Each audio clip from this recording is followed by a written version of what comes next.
जिंदगी का कोई ठिकाना नहीं है। कुछ लोग कहते भजन बुढ़ापे में करेंगे। भैया बुढ़ापा ही न आए उसके पहले ही टपक गए तो फिर क्या करोगे? हलवा उसके पहले ही मान लो राम नाम तो फिर क्या करोगे? हलवा। इसलिए हमारी प्रार्थना है, आज एक बात हमारी प्रण बांध लो, जब मौका मिले तब भगवान का भजन करो, जब समय मिले तब भगवान का भजन करो। और यदि भगवान का भजन करोगे तो हनुमत से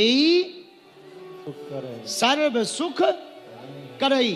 लेकिन उसके आगे की जो चौपाई है वो भी सुनो। पूछो कौन सी? संकट काटे सब पीरा और जो सुमिरे हनुमत बल।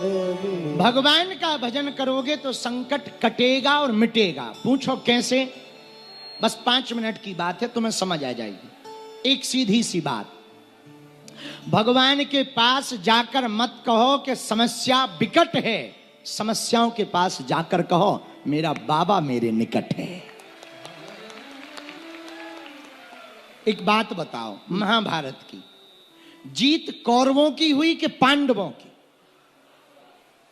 किसकी हुई? क्यों क्यों हुई? जब भगवान कृष्ण के पास दुर्योधन और अर्जुन दोनों गए तो भगवान ने कहा कि सुनो, मैं युद्ध लड़ूंगा नहीं, 2 हिस्सा हैं, एक तरफ मैं अकेला हूं बिना युद्ध लड़े, दूसरी तरफ मेरी सेना है, आप दोनों चुनो कौन लेना चाहता। अर्जुन से कहा कि तुम मुझे सबसे पहले दिखाई पड़े, तुम ही मांगो, क्या पाना चाहते? अर्जुन ने कहा गोविंद मैं तुम्हें पाना चाहता। दुर्योधन ने मनी मन सोचा ये बहुत बढ़िया रहा, एक तो ये अकेले, दूसरा ये युद्ध नहीं लड़ेंगे, तीसरा ये पूरे युद्ध में अस्त्र शस्त्र नहीं उठाएंगे, तो क्या काम के। लेकिन मेरे पागलो, डबरा के पागलो, एक बात तुम याद रखना, जीत उसकी नहीं होती जिसके पास भीड़ होती है, जीत उसकी होती है जिसके पास भगवान होता है। और भीड़ वाले कौरव हार गए पर भगवान वाले पांडव जीत गए। तो यदि भगवान तुम्हारे साथ रहेगा, पूरी दुनिया तुम्हारे खिलाफ रहे पर जीत तुम्हारी ही होकर के रहेगी। तो यदि तुम विजय पाना चाहते हो तो भीड़ को पक्ष में नहीं, भगवान को अपने पक्ष में करो।